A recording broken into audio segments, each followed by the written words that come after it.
Or one. But you're right. I thought it was really good. Great. Yeah, it's interesting. I'm gonna go sit down. So I can be on front where I can hear because I can't hear otherwise. The podium this way. Yeah, there you go. I caught the very end. Have a good day. Well, I just flipped it over to see what my goal was. It's an extra inning. You mind if I gather you? Reference?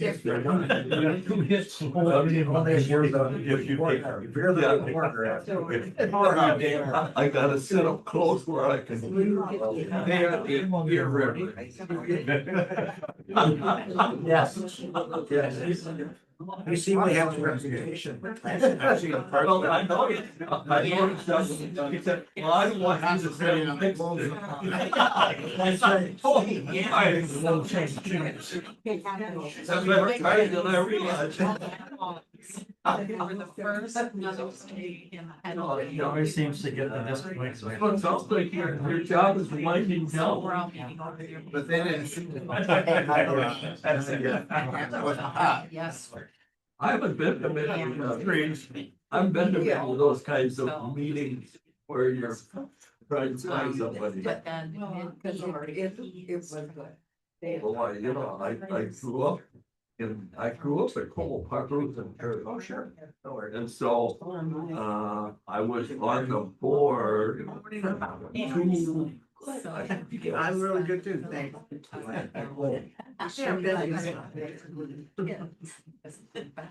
I'll let those 3 men chat about mentoring. Trying to convince him to be a choir. You've heard better. Yeah.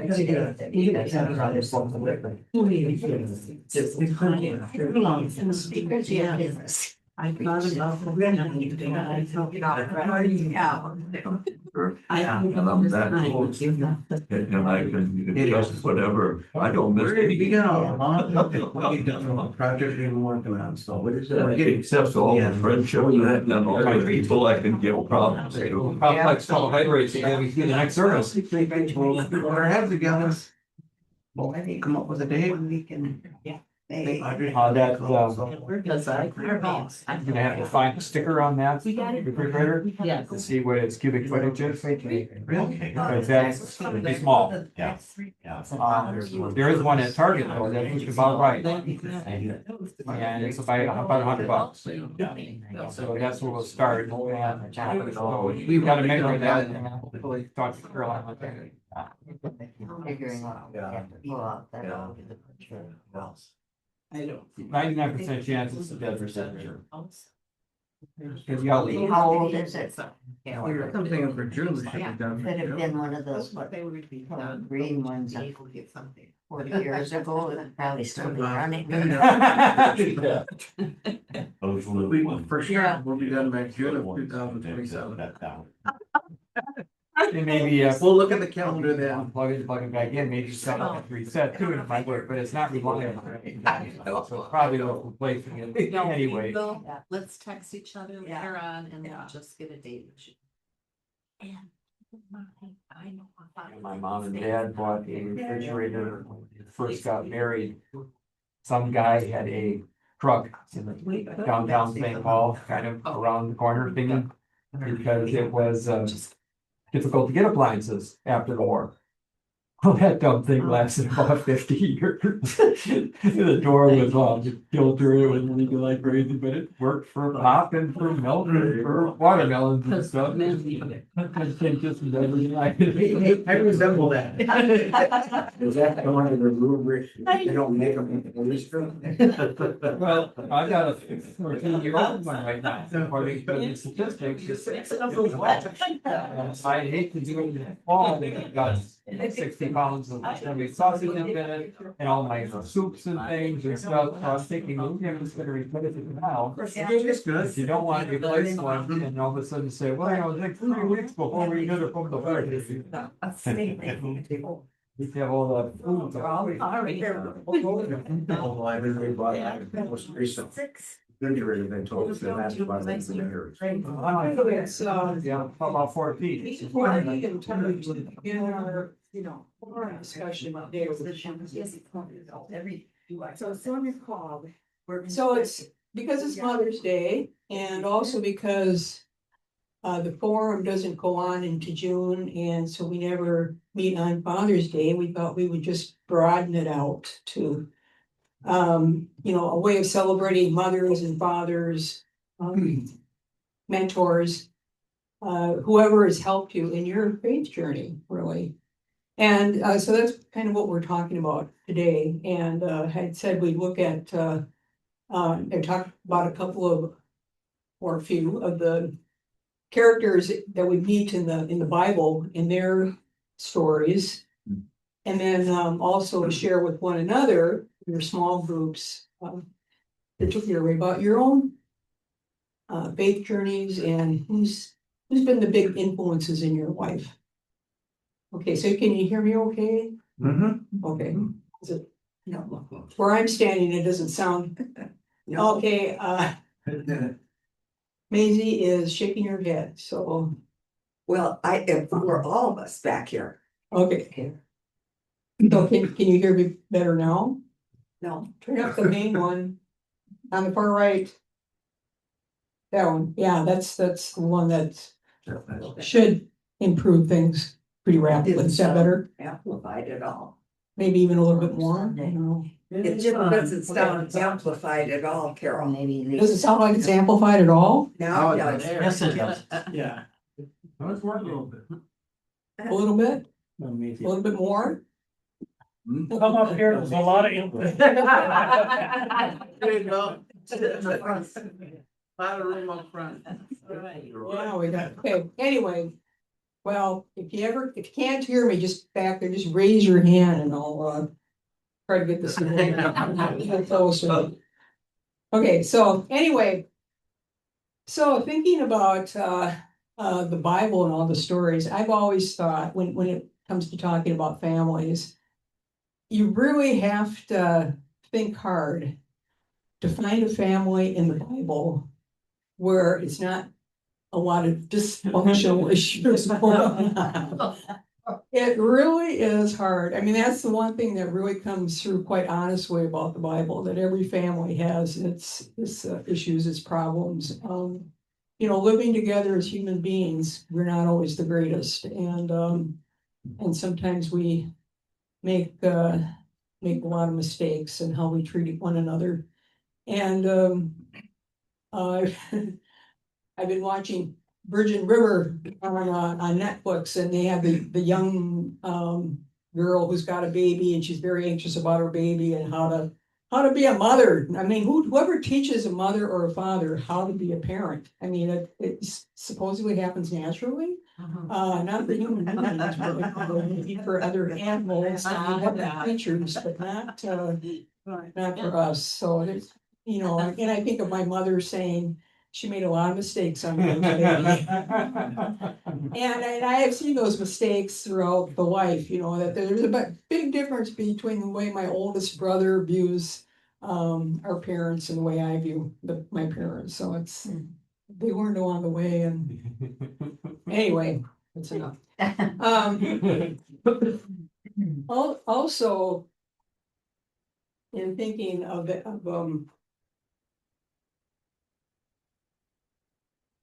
families and ancestors is, I've always thought I know more or feel more familiar with the characters in the Bible, the people in the Bible, than I do with my own family roots. I go back to my grandparents and not even all my grandparents were still alive when I was born. That's as far as I can go for any personal stories, and so I've always felt a connection with the biblical stories and the people there for my roots, for my ancestry. And I think of that now. I was telling Gary, I think at the meal the other day, I'm reading the Icelandic sagas, about the Vikings and all the way they live, their brutality and whatever really comes out from the 800s to, year 1000. The stories are interesting to read. They're kind of fun. They're not really real detailed, luckily, or graphic about the brutality, but it gets mentioned, and you see it. So, they make a run for money with when we think of the Old Testament as sometimes being rather brutal. Especially when we think of it as being supposedly in God's name. But anyway, again, I feel more connected to the Bible than I would ever to those Icelandic sagas. And the only way I find the connection is that I noticed I bought it because of the history, and I thought it'd be kind of interesting to read about how they discovered Greenland and Iceland and North America, and that kind of stuff. And that's there. But also I realized my one side of my dad's family, my dad was Swedish, my mom was Danish, goes all the way over to Värmland. And Värmland was actually controlled by the Norwegian kings at that time. So they were part of the Icelandic story. So that's kind of interesting, and for me anyway. And then, in the book of Hebrews chapter 11, that's the one that kind of celebrates the faith of the ancestors. Where it says, now faith is the assurance of things hoped for, the conviction of things not seen. And then in verse 4, it starts, by faith, Abel offered to God a more acceptable sacrifice than Cain's. And it goes through it. Let me read a little bit more of this because I had something else underlined that was, I thought, an interesting take. By faith, Abel offered to God a more acceptable sacrifice than Cain's. Through this, he received approval as righteous, God himself giving approval to his gifts. And then this, he died, but through his faith, he still speaks. And then it goes on to Enoch, and it goes all the way down through various people, Abraham, Moses, and the people who had the faith to go through the Red Sea and so forth, and all the prophets and whatnot. So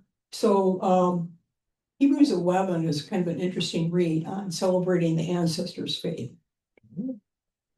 Getting to more specific stories, one I thought I'd just read, and then we can have a discussion among yourselves on your faith journeys and who was a big influence there for you. And that's the story of Amram and Jochebed. Do you know who they are? No. They're the parents of Moses. And so we don't often see their names, but they're there. Amram doesn't even get mentioned in the Exodus 2 chapter. He gets mentioned in Exodus 6 and in 2 or 3 other places in genealogies. So his name does appear. And same thing with Jochebed. So they they had a problem. They were slaves in Egypt, and they had 2 children, that Aaron and Miriam. And then Pharaoh had this edict passed that all the baby boys were to be killed. And first they got around that because the midwives didn't want to kill them. So when Pharaoh realized he still wasn't being successful, he said baby boys had to be thrown into the Nile. And so of course we know from Exodus 2 that's what Jochebed decided to do, and Miriam along, and she threw them in the Nile, but she put them in a basket first, which is actually the same word for ark, like Noah's Ark, which I thought was kind of interesting.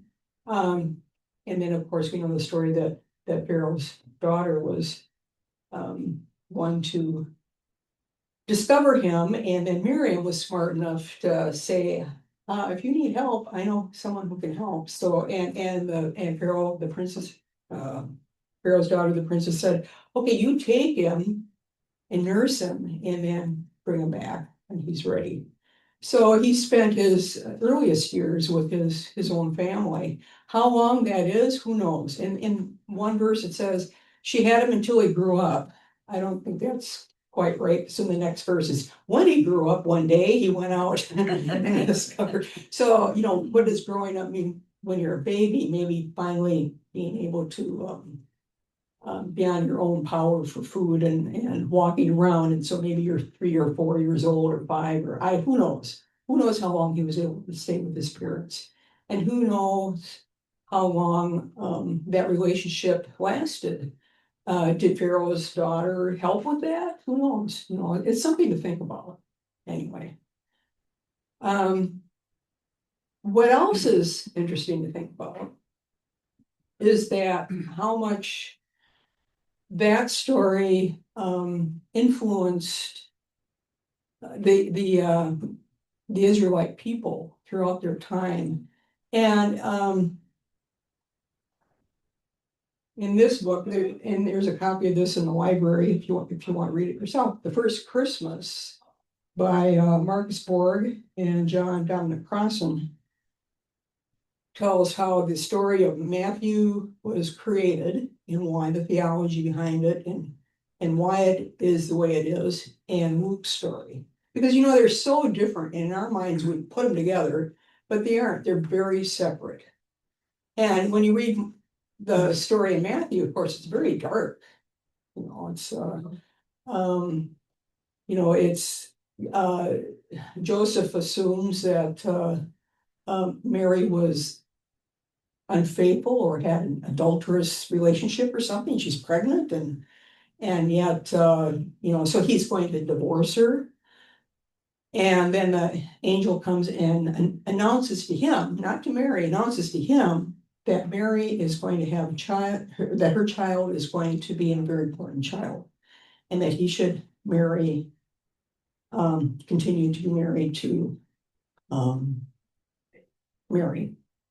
And then, of course, with Herod's story and the killing of the innocents and the wise men and the dreams and all of that comes from the background of the Exodus story. Because at the time of Jesus and in that first century, if you think of the Israelites as being under the thumb of Rome, and they wanted to get out of that, and their whole hopes for a Messiah and a new Moses, or a new Elijah, you know, to come and kick out the Romans and free them. You know, that was the prominent thought. And there were all these in Mishrash, that's the Hebraic stories, the stories that get told and were finally written down. They were very, very popular at that time, and there's written records even outside the Bible and outside of the Mishrash, but of Amram and Jochebed and Miriam particularly. And in that story, the way they tell it, because they say it's kind of like a sermon or a commentary, they kind of fill in things that they'd like to know and like to think about. And so the way they tell the story is that when Pharaoh told the people that they would have to kill all the male babies, the Israelites kind of got together and talked and said, well, maybe we should be divorcing our wives or separating from our wives and not have kids, because how can you have kids and then have them killed? And so they were pretty firm on the decision that maybe they should stop having marital relations and just separate, become divorced. And so that was the thought, that they thought that was a humane thought. And then in some of the versions, Amram has dreams, and in some of the versions, it's Miriam that has dreams, and comes back to the family and says, no, God wants us to have a child. This child will save us. And so Matthew drew on the powerful stories that were so prevalent. Somewhere I read that, it might have been in Borg and Crossan's book, that the name Mary was so popular, or Miriam and Mary as different variations of that were so popular that 1 in 5 girls were named Mary at the time of Jesus. And we see a few Marys mentioned. Anyway, so, again, that story brings us to Matthew and, or to Joseph and Mary as parents, and you see how much they went through to have their child and to protect him and to raise him and to bring him up in faith and trust. And sometimes we think of, well, God, Jesus was the incarnated God. Did he know everything in advance? No, he was a child. He cried, he whimpered, he had to have parents, and he had to have people who brought him up in the faith as well. And he grew in stature, according to the story in Luke when he was 12 and in the temple. He grew in stature and knowledge. It wasn't something he was born with. He had to get that through his parents. So anyway, with you, take a few minutes and talk among yourselves, maybe for 5-10 minutes. Who in your life has been an important person in your early faith journey, and maybe later when you get a little older? I mean, because again, as we meet new people and have new times in our lives, we keep growing in faith, and we have different mentors and people who help us out. But what are your earliest memories, or what can you think about? So share among yourselves for let's say 10 minutes. Is that too long? We'll figure it out. Mine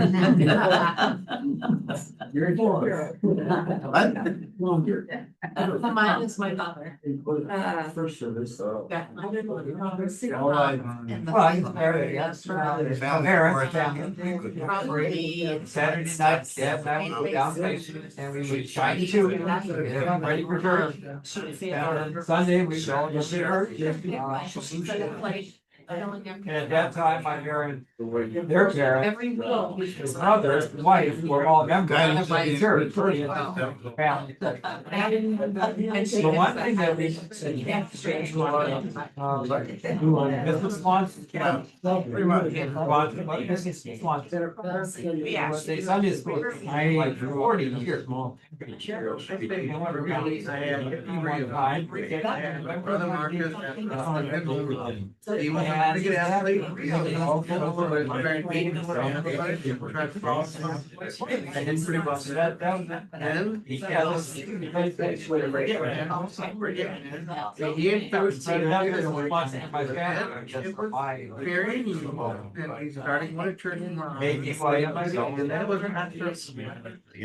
Because after I was at St. James, and he would always give a sermon, do a Bible study, and he'd say, we all know how Testament goes. And I always went to dirty story. So my dad got me more interested in finding out these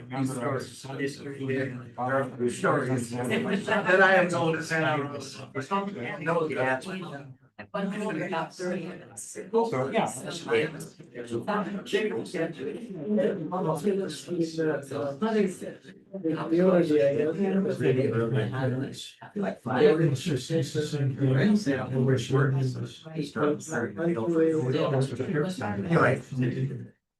I say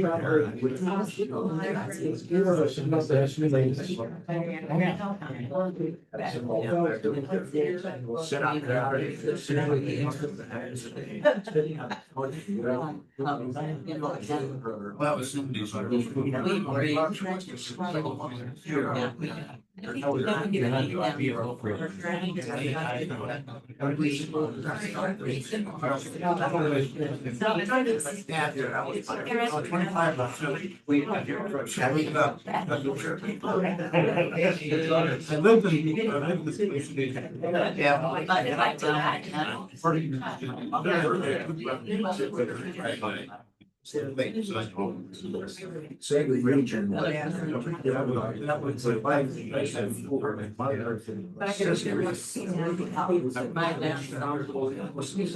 Remember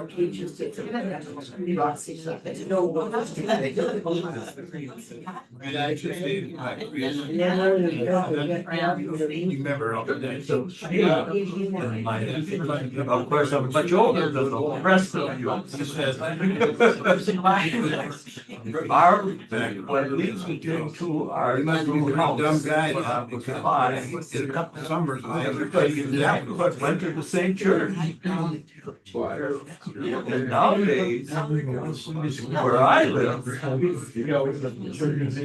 there isn't anybody else that comes to this church. I got those worried. For years, good Catholics, I don't think I'm spending this much time in church as they used to. I mean, it's very interesting. I mean, as you look at the whole landscape, especially when I sit up there and look at the audience, I mean, 10 years ago, that audience was bursting. It's not bursting anymore.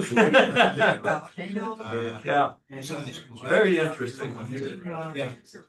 Back to what she was saying, my mother was always for confirmation. You know, you gotta get on. I taught. Bad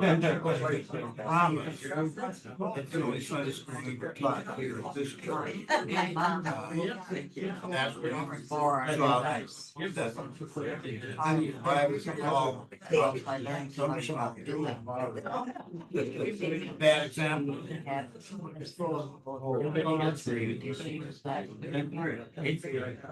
Bring up the kids. And when you are, I need the dad. All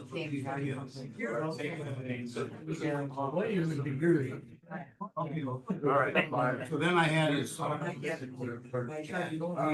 ask questions. I said, why did you fix it?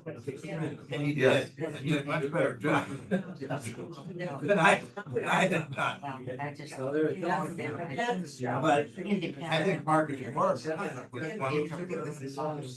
People. You know, not.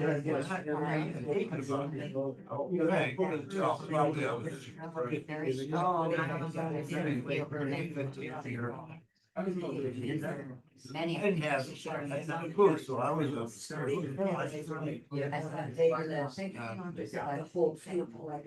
couldn't. Any.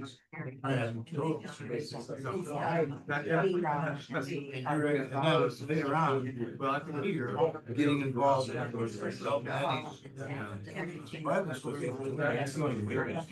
That is like that. But we were in that. I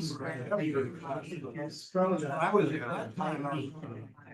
As long as they were in that part of the other person, like that. Dad. So I tried to actually be trying to untie your mind, those really ways that because again, yeah, I want to hear we don't they're really interested in that. I would say you can't come down, I'm probably well, they may be trying, you just don't get it yet. I don't get it, Mom. Then all of a sudden it hits you. That's what they were talking about. I haven't yet passed her. That's right. It was good years.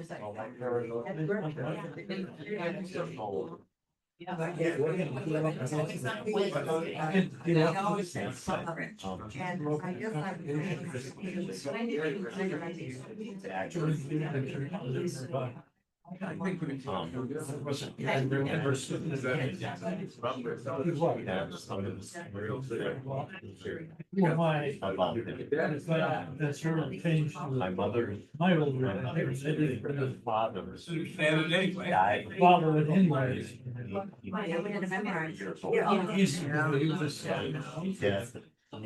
Yeah, you know, people. I still remember Don Jewel. Yeah, 3 weeks.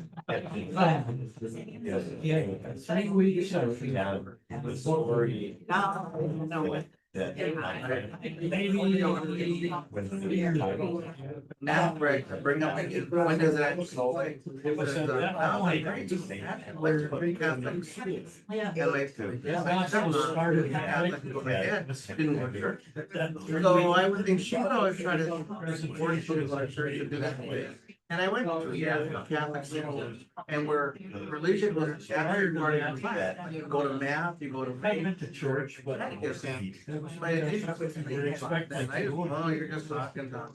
Really, You know, more of a lecture. but it wasn't so long after when I started getting interested. Well, yes, I did. And I should fit the old-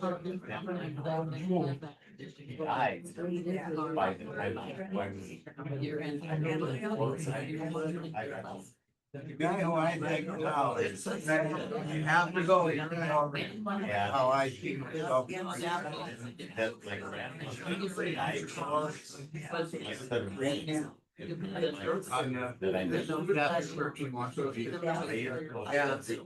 the young, have studied.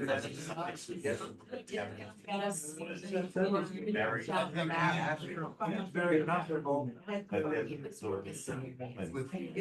Different religions.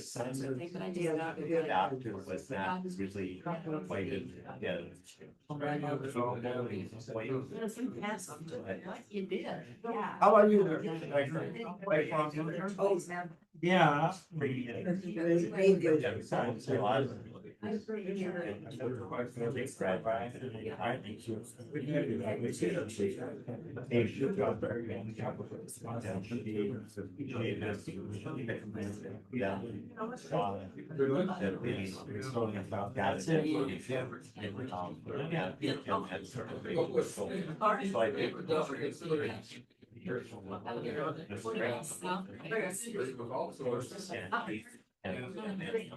That or anything.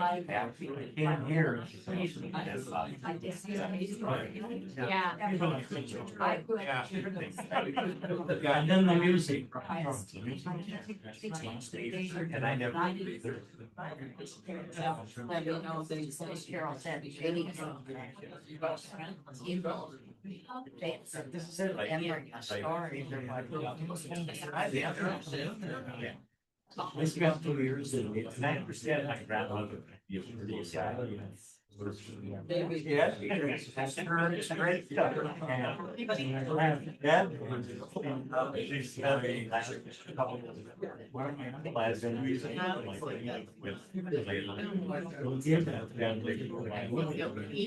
When I got over there, I opened I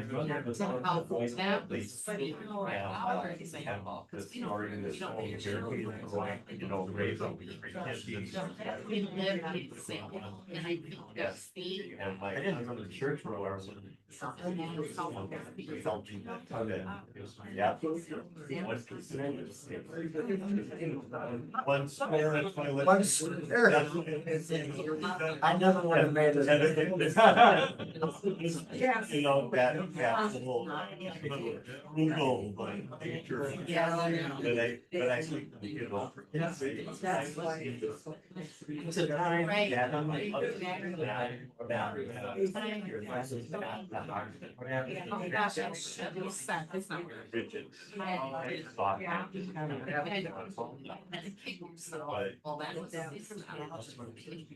Yeah.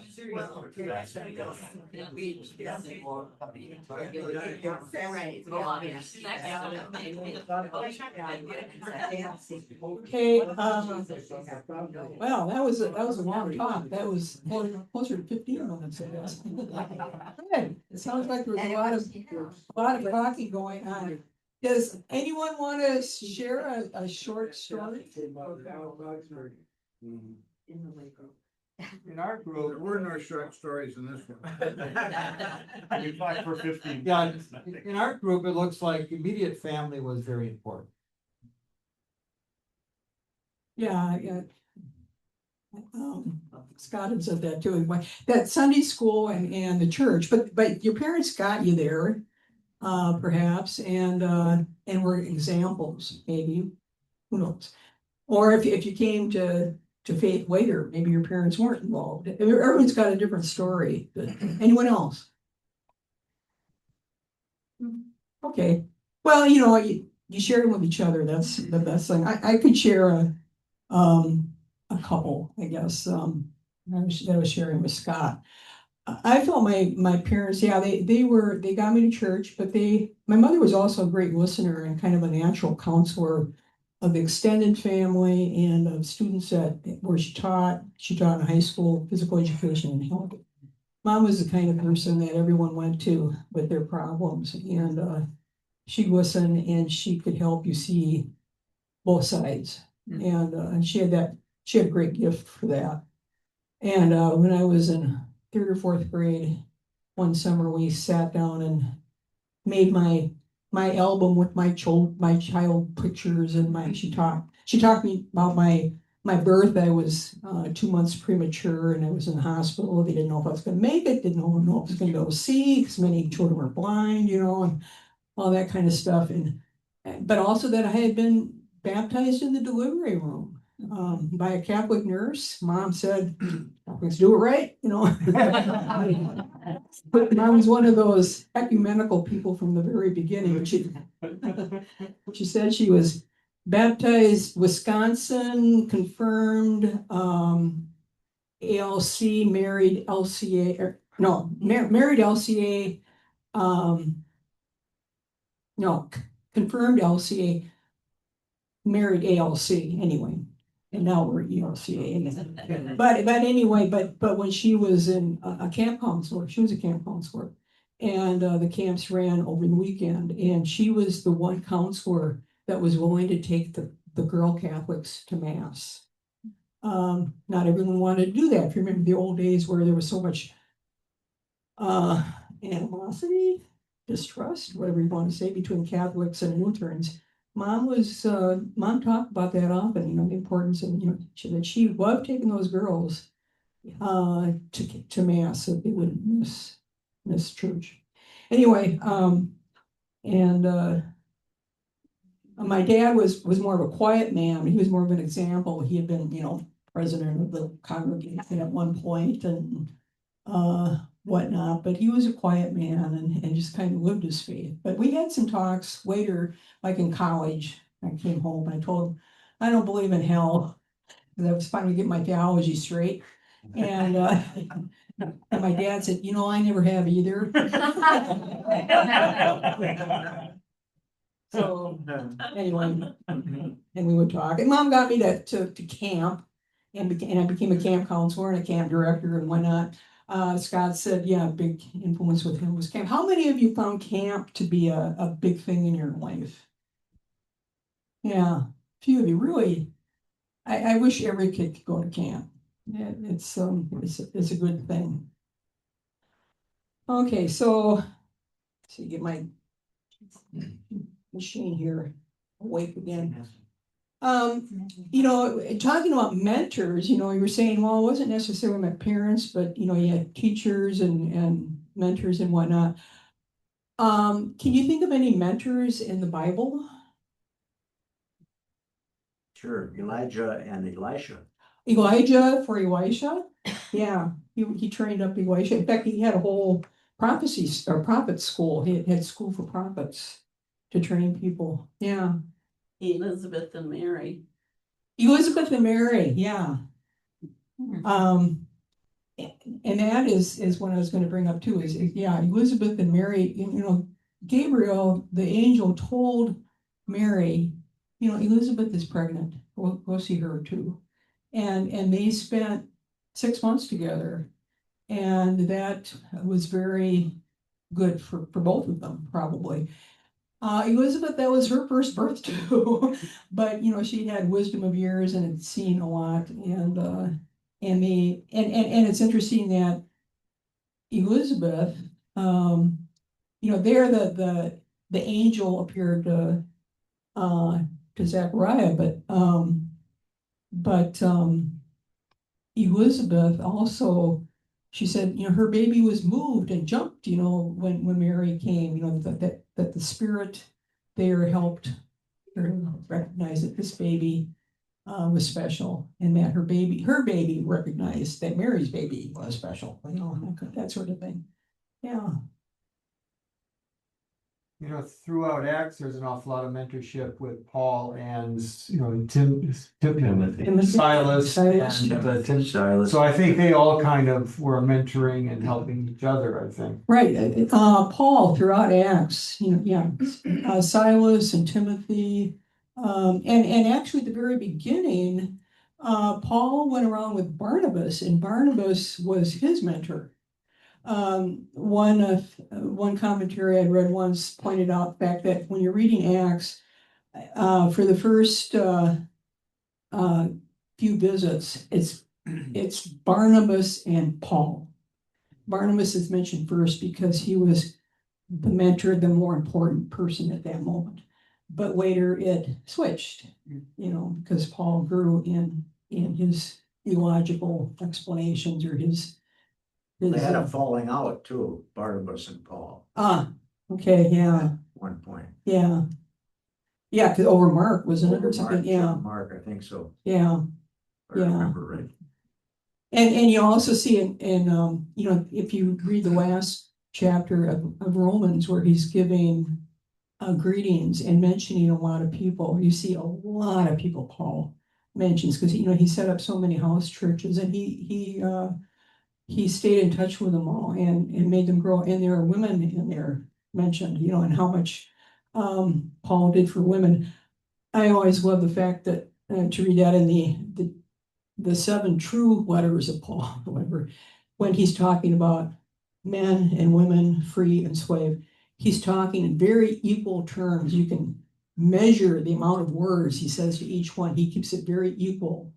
And he did a lot for that. And in the latter letters that are considered pseudo-Paul is where the shift was, where probably because church leaders were in their patriarchal society were a little threatened by all these women who were standing up and were kind of subduing them again a little bit. So you see that.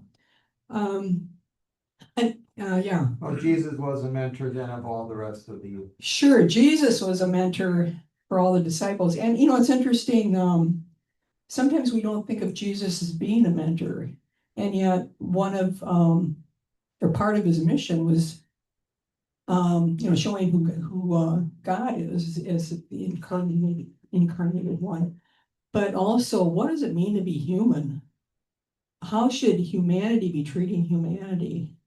And that is so important. And I think I've gained a lot more perspective on that as an adult reading, because not a lot is said. It's the Gospels go very fast sometimes. John slows down a little bit with conversations, but how Jesus treated people was amazing.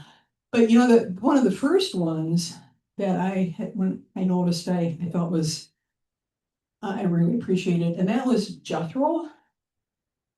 Remember who Jethro was? Jethro was the father-in-law of Moses, and he was a priest, a Midianite. Midianite, however you say it, Midianite. He was a Midianite priest, and apparently he believed in one God. And he was, and when Moses, married his daughter, they probably became pretty close. But you see Jethro, he's mentioned at the beginning where Moses, goes and finds that family. But then later in Exodus, I think it's Exodus 18, and they're beginning to travel through the wilderness. And Jethro comes with Moses' wife, Zipporah, and his 2 sons, who are young because Moses had sent them back to Jethro when he was, fighting with Pharaoh. Get them safe, I suppose. But anyway, so he brings them back to Moses, and then he watches Moses for the day and sees how Busy. overwhelmed, busy, and tired Moses is. He's just worn out. And so he tells him frankly, Moses, you're tired, you're weary, you can't do this, you're gonna burn out. You need to teach people, instruct them on the ways of living together. And you need to select leaders and set them up into groups. And so he gave Moses a kind of organization that they could live with. And so he was a great mentor for Moses. I always thought that was a great story. Anyway,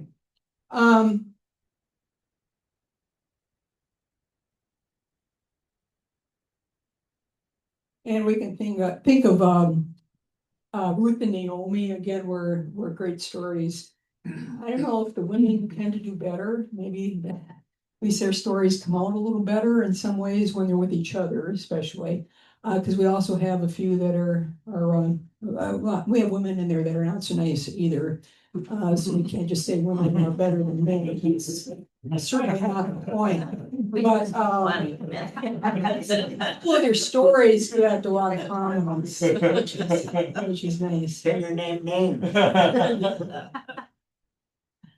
Yeah. I think women must be better than men because men have been in charge of the world for 2 million years. It's a Look at mess. Men make a mess of the world. Yeah, well, sometimes there's too much testosterone. Yeah. So anyway, and another one that we don't always think of is John the Baptist mentored a lot of disciples, including Jesus. And that's something that's been spoken about more in recent years, I think, that Jesus probably spent some good time with John the Baptist before he began. And maybe was mentored by him. And because I think I did a thing on John the Baptist, was that last year or the year before?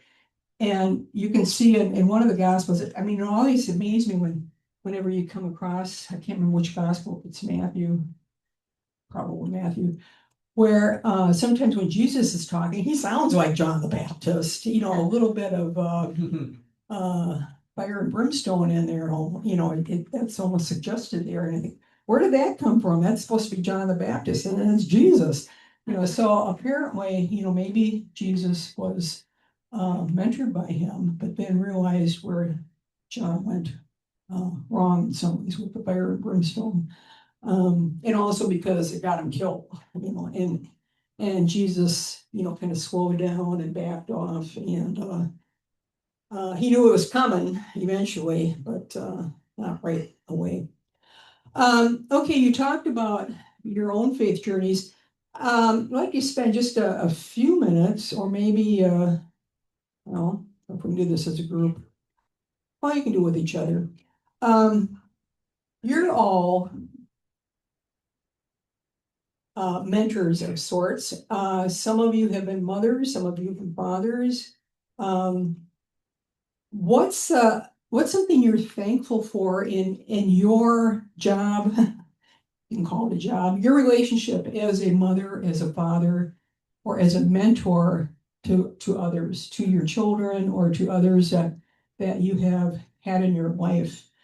What's something that you're thankful for that experience? What's been a blessing for you because you've had a chance to be a mentor, or mother, or father? We can talk to each other for just a few minutes on that. Okay.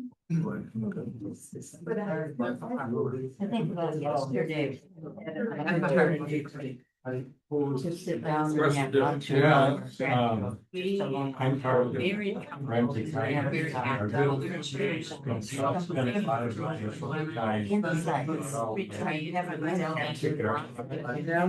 Yes, I was first. I never had the opportunity I really desire to have. That question for us to care so about the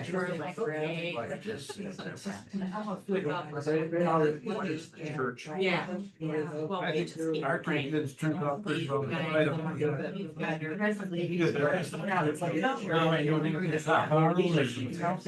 a real question. Yes, it is. And I sent the text Oh my God, he was thinking that the same thing. Sharing himself. And during the conversation, I got him. Oh, he just wanted to finish off. That was just, you know, but I know some shit there, she was a medical church. Our kids, And I just said, honest. they've been, I see. they have. And longing.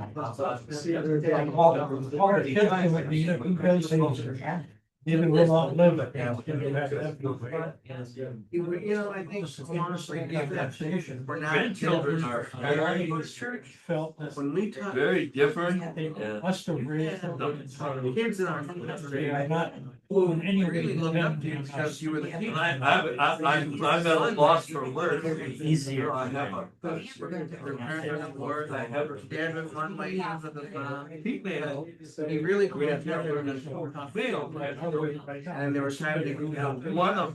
But I mean, you meet it hard, other people, family, and that Grandpa. Oh, sitting around the table, boy.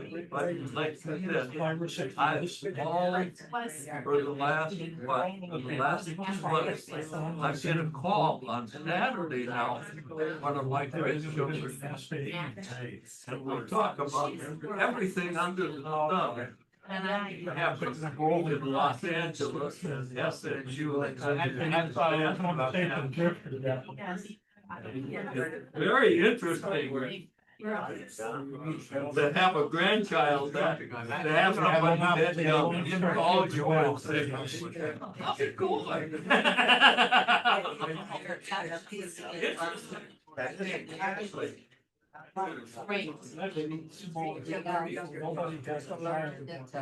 And there. Cause even with, the odds of it, and yet, And his brother's just an opposite. So, both of you away that way. And it was what, 3 years apart. Raised by the interesting thing we had. My daughter does this. Go to varsity grade school and take these kids on a 1 hour drive from the neighborhood. I always, well, I started doing that with Friday. So I started and that's the neighborhood and the seminary. And I just. And all of a sudden, I wasn't trying to turn it. It was interesting. Marcy, yes, I do. One of the kids. I didn't recognize him. So like, okay, wow, remember me from that? And look at my identity, my God.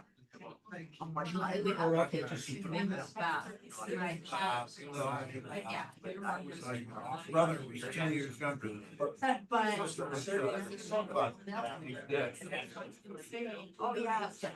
have a gig on Sunday morning. And I'm like, there it is. I'm at a number of miscarriages. You know, we can't. Dad's Catholic, and we only had one son. But it's like, oh, sweetheart, it's. That was all the sex started. It's just, I don't really know. They're like, they're all right. Because Watch them on stories. Memory of and we know. He shares some as well. I think he wants us to know. For the first thing, and there's a member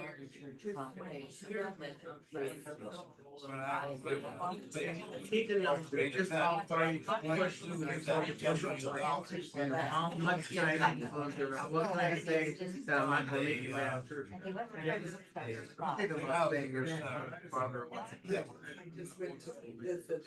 But you know, I have a little native. And that, We that, started. but we're not.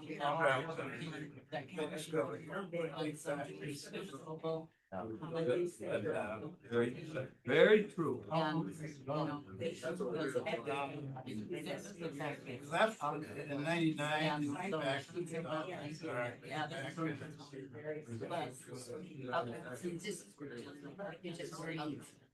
And breathe. Yeah, it's tight all the time. That was kind of. I don't think. That's so basic. But just to remember. And yet. Yeah, well. Really. That was a couple of instances in one place. They were plotting. Salted away, intended to.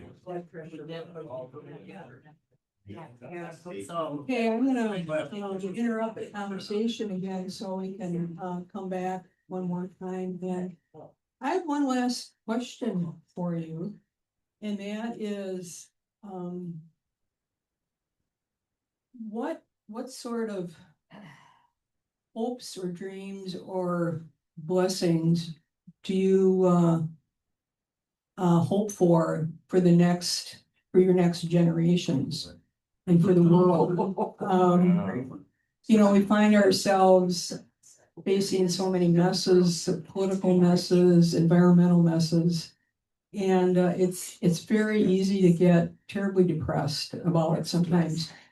But again, I think that's where the stories of the parents of Moses and Joseph and Mary, especially, I think those stories can really inspire the fact that no matter how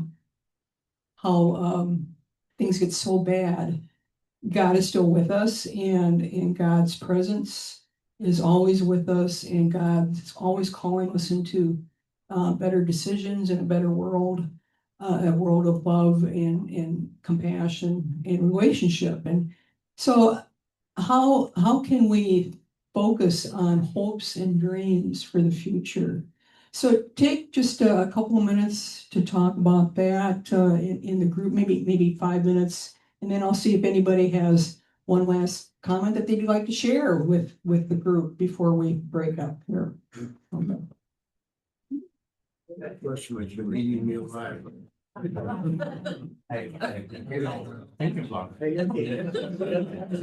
Oh,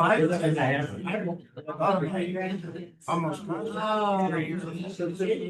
only way I can see it is that some inspiration leaders will have to come along and say, our God is finished. It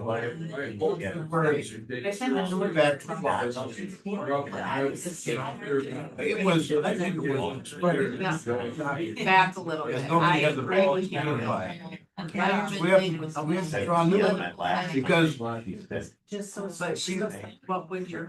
we've shredded. Drink. We have absolutely. We would. Where you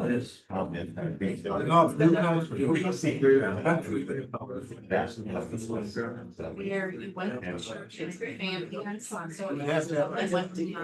Filing that you have tax. Increasing wealth, because it's awful, I can't imagine tax on the property. You're always on the bottom, never,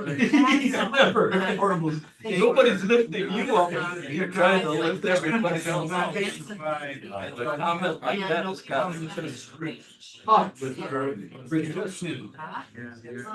Yeah, without animation. You guys that. I think dominating. I don't know if the outcome will be a strong domination.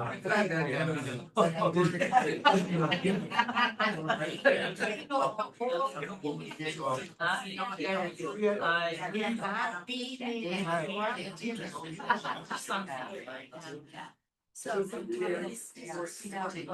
Increasing the professionalism of education through PhDs is that and everybody has enough. Okay. And that is amplified possibly. What? There he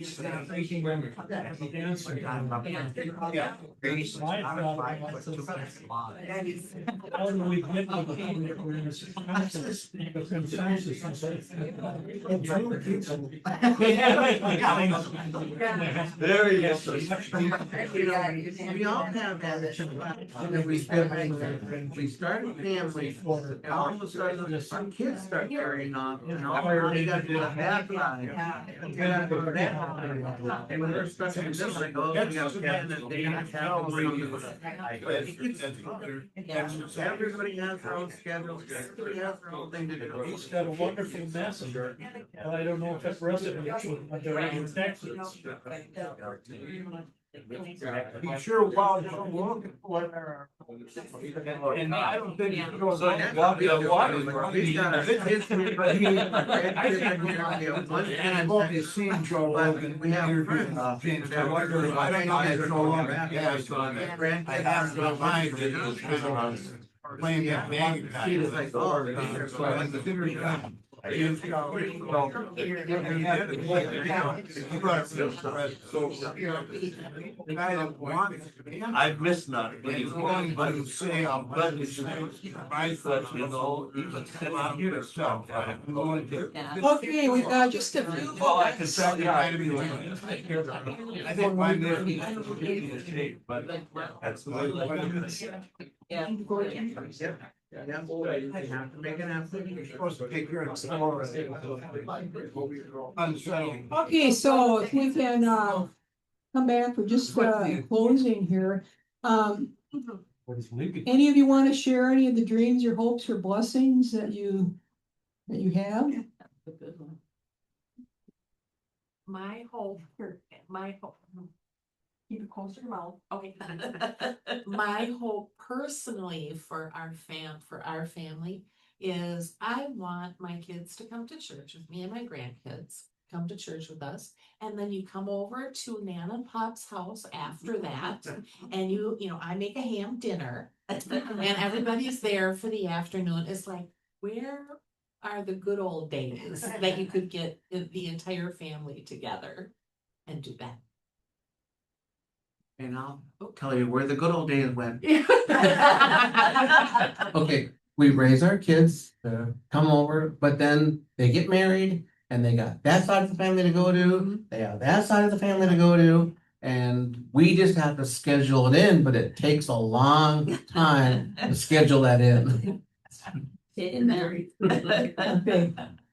So maybe one, answer is to do things locally where you can do it in your own family. Yeah. Yeah, I think about, at this church, Alyssa and Julian are fantastic. They are so wonderful, and that gives me a lot of hope. And then also to try to get my family together, it takes quite a while. Yes. Weeks, Yes. but, and even then. Yeah.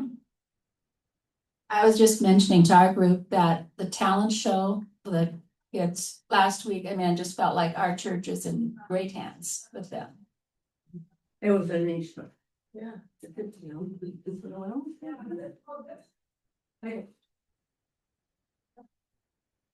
My hope for this next generation, my grandkids or great grandkids, is that however they get it and whoever they share it with, that they get the fundamentals that were being taught in the Bible and taught about God. And the big one is fear not.